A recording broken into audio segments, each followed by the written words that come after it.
Decameron, second day, second story.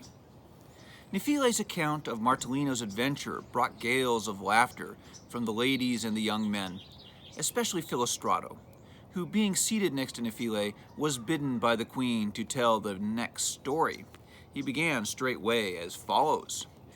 Fair ladies, the story that takes my fancy is one that contains a judicious mixture of piety, calamity, and love. Possibly it is no more to recommend it than its usefulness, but it will be especially helpful to people wandering through the uncertain territories of love, where those who have not made a regular habit of saying St. Julian's Paternoster, even though they have good beds, may find themselves uncomfortably lodged. During the reign of the Marquis de Azo de Ferreira, a merchant whose name was Rinaldo de Asti was returning home after dispatching certain business in Bologna. He had already passed through Ferrara and was riding towards Verona when he fell in with three men who, though they had the appearance of merchants, were in fact brigands of a particularly desperate and disreputable sort. With these he struck up a conversation and rashly agreed to ride along in their company. On seeing that he was a merchant who was probably carrying a certain amount of money with him, these men resolved to rob him at the earliest opportunity.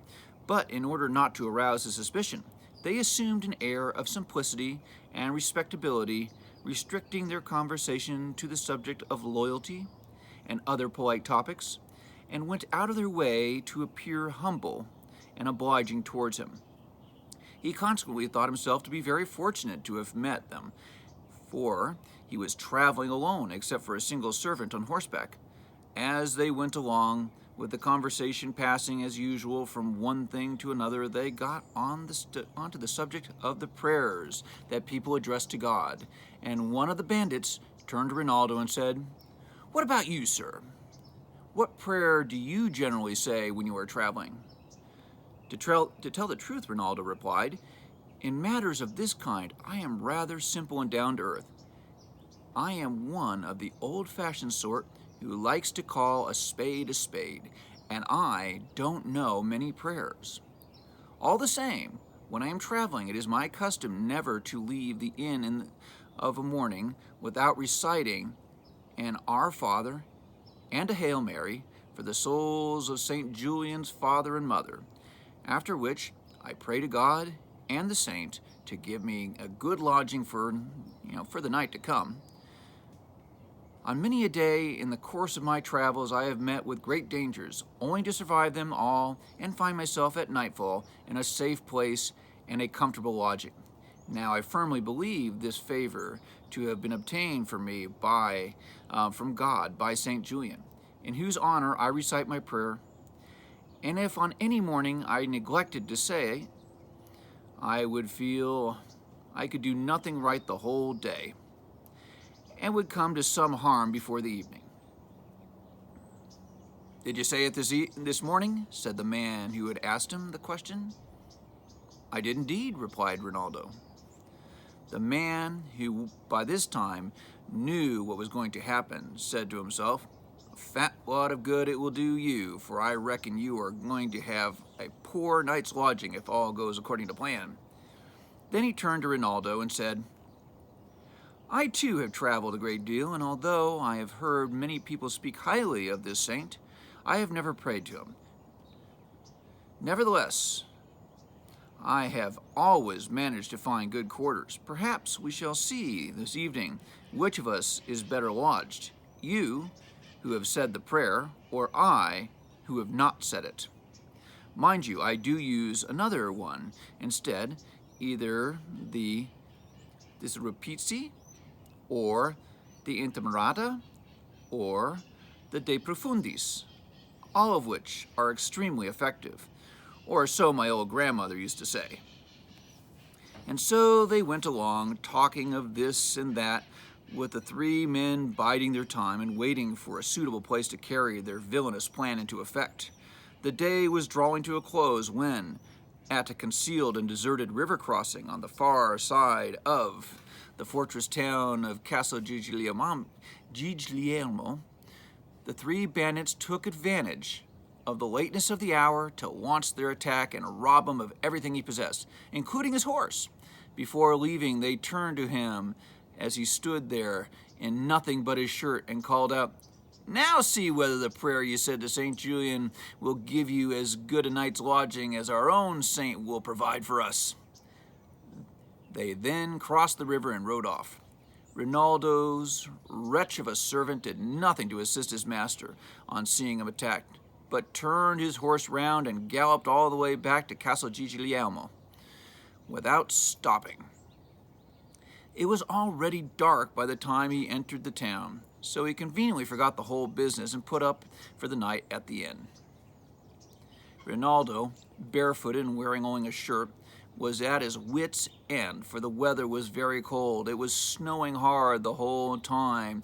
It was getting darker every minute, shivering all over. His teeth chattering, he began to look around for a sheltered spot where he could spend the night without freezing to death. But since they had been at war in the countryside a short time previously, and everything had been burnt to the ground, there was no shelter to be seen anywhere. And so he set off for Castel Guiglielmo.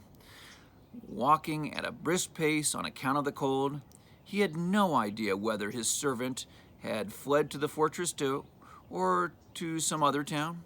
But he thought that once inside the walls, God surely would send him some sort of relief. He still had over a mile to go when night came on with a vengeance. And when he finally arrived, it was so late that the gates were locked, the drawbridges were up, and he was unable to gain admittance. Feeling depressed and miserable, he looked around with tears in his eyes to see whether there was a place where he would at least find some protection from the snow. And he happened to catch sight of a house that jutted out appreciably from the top of the castle walls, so he decided to go and take refuge beneath it till daybreak. When he reached the spot, he discovered there was a postern underneath the overhang, and although the door was locked at its base, he heaped a quantity of straw which was lying nearby and settled down upon it. He was thoroughly fed up and complained at regular intervals to St. Julian, saying that this was no way to treat one of his faithful devotees. St. Julian had not lost sight of him, however, and before very long, he was to see that Rinaldo was comfortably settled. In the castle, there was a widow, lovelier of body than any other woman in the world, with whom Marquisazzo was madly in love. He had set her up there as his mistress, and she was living in the very house beneath which Rinaldo had taken refuge. As it happened, the Marquise had arrived at the castle on that very day with the intention of spending the night with her, and had made secret arrangements to have a sumptuous supper prepared, and to take a bath in the lady's house beforehand.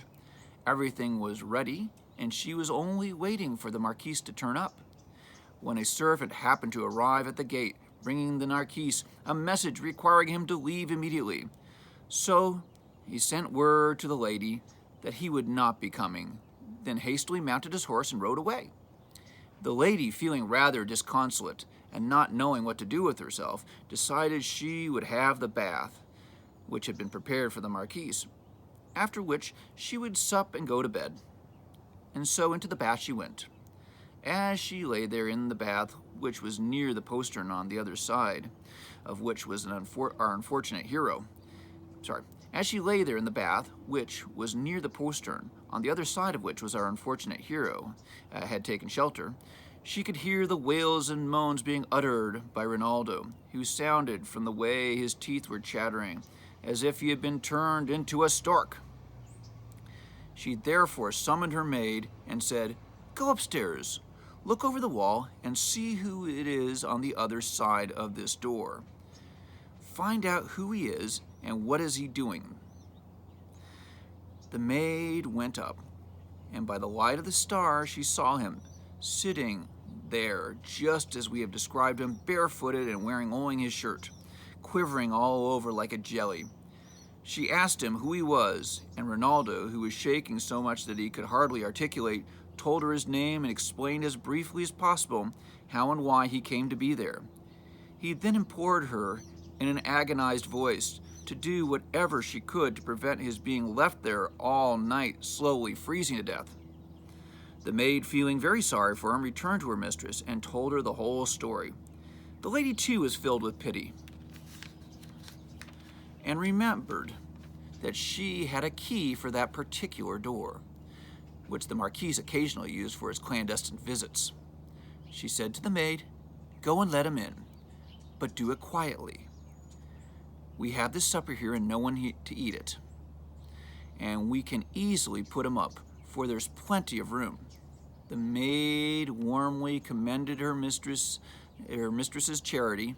Then she went and opened the door and let him in. Perceiving that he was almost frozen stiff, the lady of the house said to him, "Quickly, good sir, step into that bath while it is still warm." He willingly obeyed, without waiting to be bidden twice. His whole body was refreshed by its warmth, and he felt as if he were returning from death to life. The lady had him supplied with clothes that had once belonged to her husband, who had died quite recently, when he put them on, they fitted him to perfection. As he waited further instructions from the lady, he fell to thanking God and St. Julian for rescuing him from the cruel night he had been expecting, and leading him to what appeared a good lodging. Meanwhile, the lady had taken a brief rest, having first ordered a huge fire to be lit in one of the rooms, to which she presently came, asking what had become of the gentleman. "He's dressed, ma'am," replied the maid, "and he's ever so handsome, and seems to be a very decent and respectable person." "Then go and call him," said the woman, "and tell him to come here by the fire and have some supper, for I know he has not had anything to eat." On entering the room, Rinaldo, judging from her appearance that she was a lady of quality, greeted her with due reverence, and thanked her with all the eloquence at his command for the kindness she had done him. When she saw him and heard him speak, the lady concluded that her maid had been right, and she welcomed him cordially, installed him in a comfortable chair beside her own, in front of the fire, and asked him what had happened and how he came to be there, whereupon Rinaldo told her the whole story in detail. The lady had already heard bits of the story after the arrival of Rinaldo's servant at the castle, and so she fully believed everything he told her. She in turn told him what she knew about his servant, adding that it would be easy enough to find him next morning. But by now the table was laid for supper, and Rinaldo, after washing his hands with the lady, accepted her invitation to sit down and eat at her side. He was a fine, tall, handsome fellow in the prime of manhood, with impeccably good manners, and the lady cast many an appreciative glance in his direction. As she had been expecting to sleep with the Marquise, her carnal instincts were already aroused, and after supper she got up from the table and consulted with her maid to find out whether she thought it a good idea, since the Marquise had let her down, to make use of this unexpected gift of fortune. The maid, knowing what her mistress had in mind, encouraged her for all she was worth, with the result that the lady returned to Rinaldo, whom she had left standing alone by the fire, and began to ogle him, saying, "Come, Rinaldo, why are you looking so unhappy? What's the good of worrying about the loss of a horse and a few clothes? Do relax and cheer up. I want you to feel as completely at home here. In fact, I will go so far as to say that seeing you in those clothes, I keep thinking you are my late husband, and I've been wanting to take you in my arms and kiss you the whole evening. I would certainly have done so, but I was afraid you might take it amiss." On hearing these words and perceiving the gleam in the lady's eyes, Rinaldo, who was no fool, advanced toward her with open arms, saying, "My lady, I shall always have you to thank for the fact that I am alive, and when I consider the fate from which you delivered me, it would be highly discourteous of me if I did not attempt to further your inclinations to the best of my ability. Kiss and embrace me, therefore, to your heart's content, and I shall be more than happy to return the compliment." There was no need for any further preliminaries. The lady, who was all aflame with amorous desire, promptly rushed into his arms. Clasping him to her bosom, she smothered him with 1,000 eager kisses and received as many in return. Then they both retired to her bedroom, where they lost no time in getting into bed, and before the night was over they satisfied their longings repeatedly and in full measure. They arose as soon as dawn began to break, for the lady was anxious not to give cause for scandal. Having provided him with some very old clothes and filled his purse with money, she then explained which road he must take on entering the fortress in order to find his servant, and finally she let him out by the postern through which he had entered, imploring him to keep his encounter a secret. As soon as it was broad day and the gates were opened, he entered the castle, giving the impression he was arriving from a distance, and rooted out his servant. Having changed into the clothes that were in his portmanteau, he was about to mount his servant's horse when, as if by some divine miracle, the 3 brigands were brought into the castle after having been arrested for another crime they had committed shortly after robbing him on the previous evening. They had made a voluntary confession, and consequently Rinaldo's horse, clothing, and money were restored to him, and all he lost was a pair of garters, which the robbers were unable to account for. Thus it was that Rinaldo, giving thanks to God and St. Julian, mounted his horse and returned home safe and sound, whilst the 3 robbers went next day to dangle their heels in the north wind. And that is the end of that story. I hope you've enjoyed it. Bye-bye.